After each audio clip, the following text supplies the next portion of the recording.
아이들과 호떡을 만들어서 진짜 동그란지를 확인을 해 볼 거예요. 아이들과 이렇게 호떡 만드는 수업을 하고 원에 대해서 얘기하다 보면 아이들이 가장 크게 와닿는 단어가 골고루예요.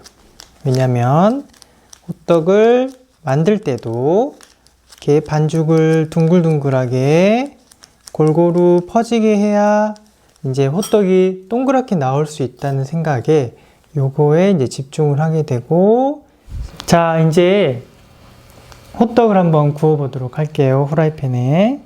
자, 그러기 위해서 필요한 게 이 누룽새예요. 자, 누룽새의 모양이 어떻게 생겼나요? 원 모양이죠. 자, 원 모양이고 누룽새의 이 손잡이 부분이 사실은 원의 중심 쪽에 있습니다.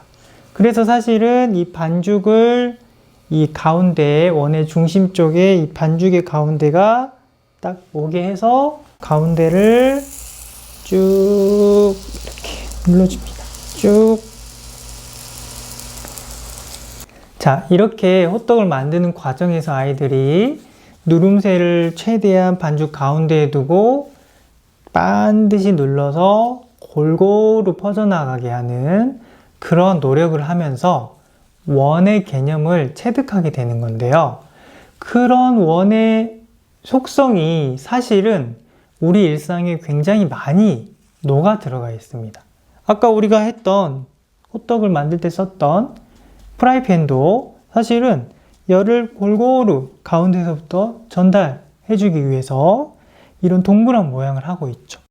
또 뭐가 있냐면 원탁에 사람들이 이렇게 앉아서 회의를 한다면 가운데 점에서부터 거리가 다 같기 때문에 모두가 기회를 균등하게 갖게 되고 평등하게 형평성이 있는 관계가 이미 그 원탁이라는 모양 자체에 들어있는 거죠.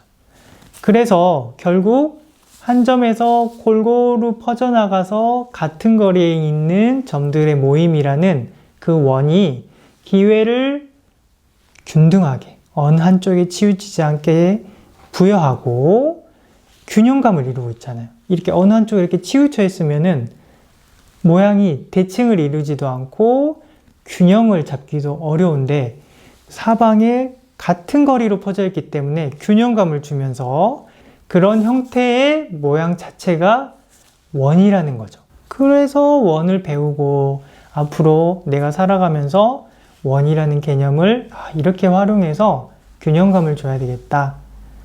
기회를 균등하게 줄 수 있겠다. 형평성을 유지할 수 있겠다.